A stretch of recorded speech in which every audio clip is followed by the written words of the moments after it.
Hi friends, it's Mrs. Little. Today we're going to be reading chapters 27 and 28 from our book, Charlie and the Chocolate Factory. Chapter 27, Mike Teavee is sent by television. Mike Teavee was even more excited than Grandpa Joe at seeing a bar of chocolate being sent by television. But Mr. Wonka, he shouted, can you send other things through the air in the same way? Breakfast cereal, for instance? Oh, my sainted aunt, cried Mr. Wonka. Don't mention that disgusting stuff in front of me. Do you know what breakfast cereal is made of? It's made of all those little curly wooden shavings you find in a pencil sharpener. But could you send it by television if you wanted to, as you do the chocolate? Asked Mike Teavee. Well, of course I could. And what about people? Asked Mike Teavee. Could you send a real-life person from one place to another in the same way? A person? Cried Mr. Wonka. Are you off your rocker?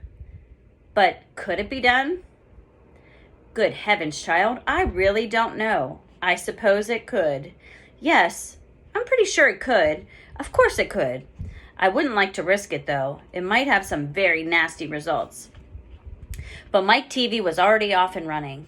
The moment he heard Mr. Wonka saying, I'm pretty sure it could. Of course it could. He turned away and started running as fast as he could towards the other end of the room where the great camera was standing.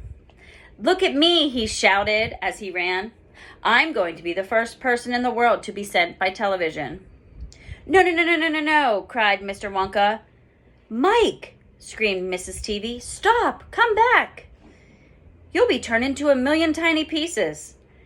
But there was no stopping Mike Teavee.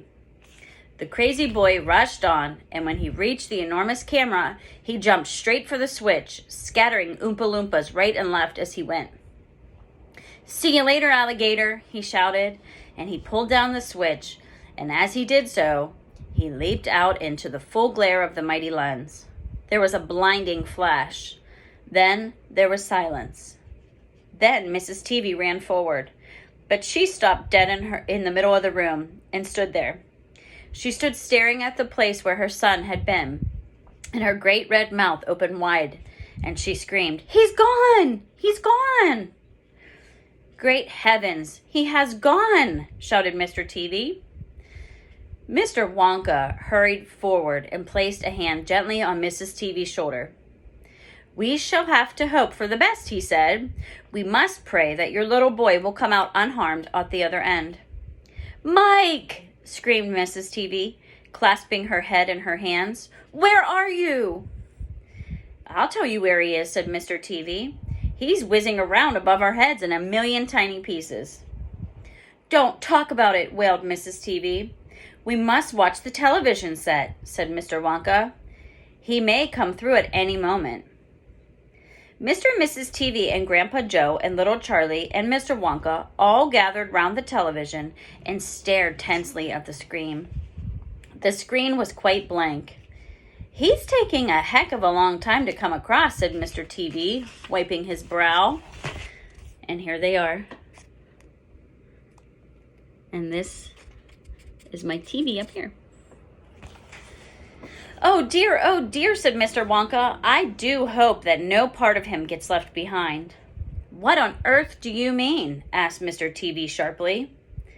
Well, I don't wish to alarm you, said Mr. Wonka, but it does sometimes happen that only about half the little pieces find their way into the television set. It happened last week. I don't know why, but the result was that only half a bar of chocolate came through. Mrs. Teavee let out a scream of horror. You mean only half of Mike is coming back to us? She cried. Let's hope it's the top half, said Mr. Teavee. Hold everything, said Mr. Wonka. Watch the screen. Something is happening. The screen had suddenly begun to flicker. Then some wavy lines appeared. Mr. Wonka adjusted one of the knobs, and the wavy lines went away. And now, very slowly, the screen began to get brighter and brighter. Here he comes, yelled Mr. Wonka. Yes, that's him, all right. Is he all in one piece? Cried Mrs. Teavee. I'm not sure, said Mr. Wonka. It's too early to tell. faintly at first, but becoming clearer and clearer every second, the picture of Mike Teavee appeared on the screen. He was standing up and waving at the audience and grinning from ear to ear. "But he's a midget," shouted Mr. Teavee. "Mike," cried Mrs. Teavee, "are you all right? Are there any bits of you missing?" "Isn't he going to get any bigger?" shouted Mr. Teavee. "Talk to me, Mike," cried Mrs. Teavee. "Say something. Tell me you're all right." A tiny little voice, no louder than the squeaking of a mouse, came out of the television set. "Hi, Mom," it said. "Hi, Pop. Look at me. I'm the first person ever to be sent by television." "Grab him," ordered Mr. Wonka. "Quick." Mrs. Teavee shot out a hand and picked the tiny figure of Mike Teavee off the screen. "Hooray!" cried Mr. Wonka. "He's all in one piece. He's completely unharmed." "You call that unharmed?" snapped Mrs. Teavee, peering at the little speck of a boy who was now running to and fro across the palm of her hand, waving his pistols in the air. He was certainly not more than an inch tall. "He's shrunk," said Mr. Teavee. "Of course he's shrunk," said Mr. Wonka. "What did you expect?" "This is terrible," wailed Mrs. Teavee. "What are we going to do?" And Mr. Teavee said, "We can't send him back to school like this. He'll get trod upon. He'll get squashed." "He won't be able to do anything," cried Mrs. Teavee. "Oh, yes, I will," squeaked the tiny voice of Mike Teavee. "I'll still be able to watch television." "Never again," shouted Mr. Teavee. "I'm throwing the television set right out the window the moment we get home. I've had enough of television." When he heard this, Mike Teavee flew into a terrible tantrum. He started jumping up and down on the palm of his mother's hand, screaming and yelling and trying to bite her fingers. "I want to watch television," he squeaked. "I want to watch television. I want to watch television. I want to watch television." And here he is, little shrunken Mike Teavee on his mom's hand. "Here, give him to me," said Mr. Teavee.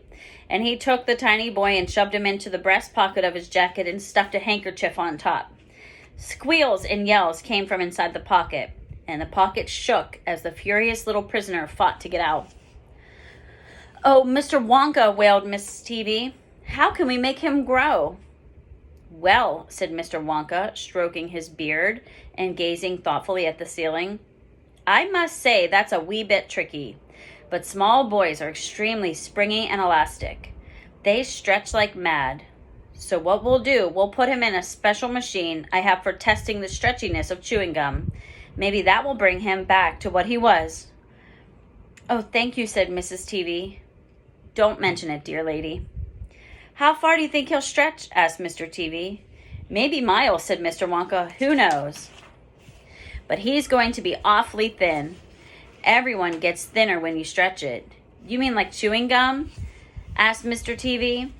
"Exactly."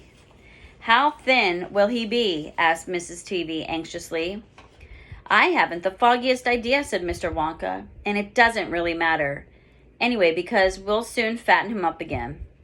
And all we'll have to do is give him a triple overdose of my wonderful super vitamin candy. Super vitamin candy contains huge amounts of vitamin A and vitamin B. It also contains vitamin C, D, E, F, G, I, J, K, L, M, N, O, P, Q, R, T, U, V, W, X, Y, and believe it or not, vitamin Z. The only two vitamins it doesn't have in it are vitamin S, because it makes you sick, and vitamin H, because it makes you grow horns out of the top of your head like a bull. But it does have in it a very small amount of the rarest and most magical vitamin of them all, vitamin Wonka." "And what will that do to him?" asked Mr. Teavee anxiously. "It'll make his toes grow out until they're as long as his fingers." "Oh, no," cried Mrs. Teavee. "Don't be silly," said Mr. Wonka. "It's most useful. He'll be able to play the piano with his feet." "But Mr. Wonka—" "No arguments, please," said Mr. Wonka. He turned away and clicked his fingers 3 times in the air. An Oompa Loompa appeared immediately and stood beside him. "Follow these orders," said Mr. Wonka, handing the Oompa Loompas a piece of paper on which he had written full instructions. "And you'll find the boy in his father's pocket. Off you go. Goodbye, Mr. TV. Goodbye, Mrs. TV. And please don't look so worried. They all come out in the wash. You know, every one of them. At the end of the room, the Oompa Loompas around the giant camera were already beating their tiny drums and beginning to jog up and down to the rhythm. There they go again, said Mr. Wonka. I'm afraid you can't stop the singing. Little Charlie caught Grandpa Joe's hand, and the two of them stood beside Mr. Wonka in the middle of the long, bright room, listening to the Oompa Loompas.